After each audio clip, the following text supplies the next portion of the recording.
Hi friends, அஸ்ஸலாமு அலைக்கும். இன்னைக்கு நம்ம சேனல்ல சூப்பரா சிக்கன் பிரியாணி எப்படி செய்யுதுன்னு பார்க்கலாம். தேவையான பொருள் எல்லாமே முதல்ல பார்த்துடலாம். 1 கிலோ அளவுக்கு அரிசி 2 தடவை கழுவிட்டு தண்ணி ஊத்தி ஊற வச்சிருக்கேன். 1/4 கிலோ அளவுக்கு பெரிய வெங்காயம் நீளவாக்கா கட் பண்ணி எடுத்துக்கலாம். கொஞ்சமா ஒரு கைப்பிடி அளவுக்கு சின்ன வெங்காயம் அரைச்சு எடுத்திருக்கேன். 5 பச்சை மிளகாய் எடுத்துக்கலாம். 1/4 கிலோ தக்காளி நீளவாக்கில் கட் பண்ணி எடுத்துக்கலாம். 1 கிலோ அளவுக்கு சிக்கன் எடுத்திருக்கேன். கழுவிட்டு மசாலா எல்லாமே போட்டு பிரட்டி வச்சிருக்கேன்.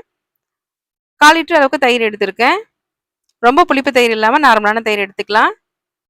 மீடியம் சைஸ்ல 2 லெமன் எடுத்திருக்கேன். 3 ஸ்பூன் தனி மிளகாய் தூள் எடுத்துக்கலாம். 100 கிராம் இஞ்சி, 100 கிராம் பூண்டு இதையுமே அரைச்சு எடுத்துக்கலாம். இது கூடவே ஒரு கைப்பிடி அளவுக்கு சின்ன வெங்காயமா அரைச்சு வச்சிருக்கேன். கூடவே வந்து பாத்தீங்கன்னா தாளிக்கிறதுக்காக பட்டை 5, ஏலக்காய் 5, கிராம்பு 5 எடுத்திருக்கேன். ஒரு கைப்பிடி அளவுக்கு பாத்தீங்கன்னா கொத்தமல்லி இலை, ஒரு கைப்பிடி அளவுக்கு புதினா இலை இது எல்லாமே எடுத்து வச்சாச்சு. தாளிக்க வந்து ஸ்டார்ட் பண்ணிடலாம்.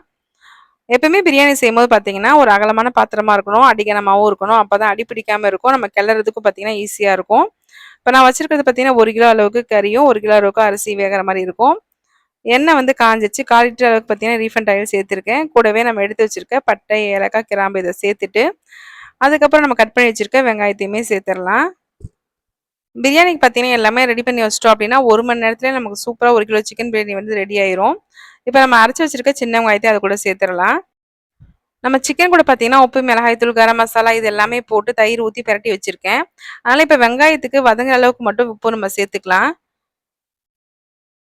எப்பயுமே பிரியாணிக்கு பார்த்தீங்கன்னா நம்ம கலர் பவுடர் சேர்க்க தேவையில்ல. இந்த வெங்காயம் பார்த்தீங்கன்னா பொன்னிறமா ஆயிடுச்சு அப்படின்னா பிரியாணி கலர் ஃபுல்லா நமக்கு வந்து கிடைச்சிரும். ஸ்டவ் வந்து பார்த்தீங்கன்னா மீடியம் ஃப்ளேம்ல வச்சு இந்த மாதிரி பொன்னிறமா வதக்கி எடுத்துக்கலாம். இந்த டைம்ல நமக்கு அரைச்சு வச்சிருக்க இஞ்சி பூண்டு விழுதுமே அது கூட சேர்த்துடலாம். இஞ்சி பூண்டு விழுது சேர்த்த கொஞ்ச நேரத்திலே பார்த்தீங்கன்னா தக்காளியுமே சேர்த்துடணும், இல்லைனா அடி பிடிச்சிரும். தக்காளி சேர்த்தோடனே கூடவே வந்து பார்த்தீங்கன்னா ஒரு கைப்பிடி அளவுக்கு நம்ம புதினா இலை, கொத்தமல்லி இலை எடுத்து வச்சிருந்தோம்ல அதில் பாதி வந்து இப்போ சேர்த்துக்கலாம். நல்லா வதங்கட்டும். இந்த டைம்ல ஏற்கனவே சிக்கன்ல வந்து நான் மசாலா எல்லாமே போட்டு பிரட்டி வச்சிருக்கேன். சிக்கன்ல பாதி அளவுக்கு தயிர் சேர்த்துருக்கேன். கூடவே 2 ஸ்பூன் தனி மிளகாய் தூள் சேர்த்துட்டு 1/4 டீஸ்பூன் வந்து பார்த்தீங்கன்னா கரம் மசாலாவும் சேர்த்துட்டு தேவையான அளவுக்கு உப்பு போட்டு பிரட்டி வச்சிருக்கேன்.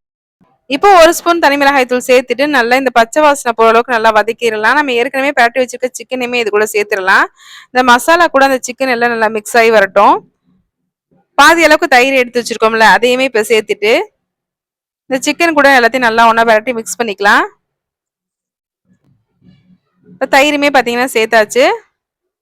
நம்மளுக்கு அது வதங்கும் போதே தெரிஞ்சிடும் பிரியாணி எந்த அளவுக்கு டேஸ்டா வரும் அப்படின்னு சொல்லிட்டு. எனக்கு கரெக்டா எண்ணெய் பிரிஞ்சு வரும். அந்த வாசனையுமே நம்ம கமகமன்னு தெரிஞ்சிடும். இப்போ எல்லாத்தையும் ஒன்றா மிக்ஸ் பண்ணிட்டு இந்த டைம்ல வந்து நம்ம எடுத்து வச்சுக்க லெமனையுமே புழிஞ்சு விட்டுக்கலாம். கரெக்டாக நம்ம தாளிக்க ஸ்டார்ட் பண்ணும்போது அரிசி ஊற வச்சோம் அப்படின்னா கரெக்டான பதத்தில் பிரியாணி வந்து நமக்கு கிடைச்சிரும். இந்த டைம்ல கொஞ்ச நேரம் தட்டு போட்டு மூடி வச்சுட்டு திறந்து பார்த்தோம் அப்படின்னா எண்ணெய் பிரிஞ்சு வரும். இப்போ தேவையான அளவுக்கு தண்ணி மட்டும் நம்ம அளந்து சேர்த்துக்கலாம். நான் வந்து பார்த்தீங்கன்னா 24 கேரட் அரிசி தான் எடுத்திருந்தேன். 1க்கு 2 தான் தண்ணி வைக்கணும். நீங்க பாசுமதி அப்படின்னா 1க்கு 1.5 வச்சுக்கலாம். சீரக சம்பா வந்தாலும் 1க்கு 1.5 தான் வைக்கணும். இப்போ நம்ம அளந்து வச்சிருக்க தண்ணியுமே அது கூட சேர்த்துட்டு கொதி வந்தோடனே நம்ம அரிசி இருக்க தண்ணியை வடிகட்டி சேர்த்துடலாம். தண்ணி சேர்த்துட்டு கொதி வந்தோடனே நம்ம வந்து செக் பண்ணி பார்த்துக்கலாம். உப்பு, காரம், புளிப்பு எல்லாம் கரெக்டா இருக்கா அப்படின்னு சொல்லிட்டு. நான் போட்டிருக்க அளவு எல்லாமே கரெக்டா இருந்துச்சு. இப்போ பார்த்தீங்கன்னா தண்ணியுமே கொதி வந்துருச்சு. அரிசியில பாத்தீங்கன்னா கொஞ்சம் கூட தண்ணியே இருக்கக்கூடாது. தண்ணி எல்லாம் சுத்தமா வடிகட்டிட்டு நம்ம இந்த கொதிக்கிற தண்ணியில வந்து பாத்தீங்கன்னா அரிசியை வந்து சேர்த்துடலாம். சேர்த்துட்டு பாத்தீங்கன்னா கொஞ்ச நேரத்திலே சுண்டி வந்துடும். இப்ப எல்லா அரிசியுமே பாத்தீங்கன்னா சேர்த்தாச்சு. எல்லாத்தையுமே ஒன்னா கிளறி விட்டுட்டு ஒரு 5 நிமிஷம் தட்டு போட்டு மூடி வைக்கலாம். கொஞ்ச நேரத்திலே பாத்தீங்கன்னா தண்ணி எல்லாமே சுண்டி வந்துடும். இப்ப திரும்பவும் ஒரு தடவை கிளறி விட்டுட்டு மேல வந்து பாத்தீங்கன்னா நம்ம எடுத்து வச்சிருக்க மீதி இருக்க புதினா இலை, கொத்தமல்லி இலை இது ரெண்டையுமே தூவி விட்டுறலாம். அது கூடவே பாத்தீங்கன்னா ஒரு 4 ஸ்பூன் அளவுக்கு நெய் சேர்த்துட்டோம் அப்படின்னா நல்லா கமகமன்னு சிக்கன் பிரியாணி சூப்பரா நமக்கு ரெடி ஆயிரும். இப்போ இதையுமே சேர்த்தாச்சு. இப்போ தட்டு போட்டுட்டு அடியில தோசை கல் வச்சுட்டு மேல வந்து பாத்தீங்கன்னா தண்ணி தூக்கி வச்சு தம்ல போட்டுடலாம். 5 நிமிஷத்துக்கு ஒருக்கா பாத்தீங்கன்னா ஒரு தடவை கிளறி விட்டுட்டு இன்னொரு 5 நிமிஷம் கழிச்சு திறந்து பார்த்தோம் அப்படின்னா சூப்பரான சிக்கன் பிரியாணி நமக்கு ரெடி ஆயிரும். இப்போ தம்ல வந்து போட்டுட்டேன். இப்போ திறந்து பார்க்கலாம் பாருங்க.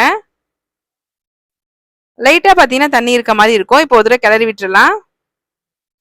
ஒரு சொட்டு கூட பாத்தீங்கன்னா அடியே பிடிக்காது.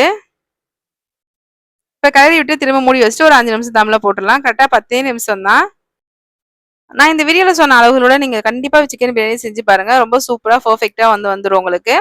இப்போ திரும்பவும் பாத்தீங்கன்னா 5 நிமிஷம் ஆயிடுச்சு. இப்போ கிளறி விட்டு காமிக்கிறேன் பாருங்க. நல்லா கலர் பவுடர் எதுவுமே போடல. சூப்பரா கலர்ஃபுல்லா வந்து பாத்தீங்கன்னா ரொம்ப டேஸ்டான சிக்கன் பிரியாணி நமக்கு ரெடி ஆயிடுச்சு. சிக்கன் பீஸ்லாம் பாத்தீங்கன்னா ஒண்ணு கூட உடஞ்சே போகல. சாப்பாடுமே ஒன்னோட ஒண்ணு ஒட்டாம நல்லா உதிரி உதிரியா சூப்பரா வந்து நமக்கு ரெடி ஆயிருந்துச்சு. டேஸ்ட் பாத்தீங்கன்னா வேற லெவலா இருந்துச்சு. இதே மாதிரி செஞ்சு பார்த்துட்டு எப்படி இருந்துச்சு சொல்லிட்டு கமெண்ட்ஸ்ல சொல்லுங்க. இப்போ சாப்பாடு வந்து நம்ம சர்வ் பண்ணிடலாம். சூப்பரான சிக்கன் பிரியாணி ரெடி ஆயிடுச்சு. உங்களுக்கு இந்த வீடியோ பிடிக்கும்னு நினைக்கிறேன். பிடிச்சிருந்தா லைக் பண்ணுங்க, ஷேர் பண்ணுங்க, கமெண்ட் பண்ணுங்க, சப்ஸ்கிரைப் பண்ணுங்க. நம்ம சேனலை பார்த்தீங்கன்னா சப்போர்ட் பண்ணுங்க. Thank you friends. இன்ஷா அல்லாஹ் நெக்ஸ்ட் வீடியோல பார்க்கலாம்.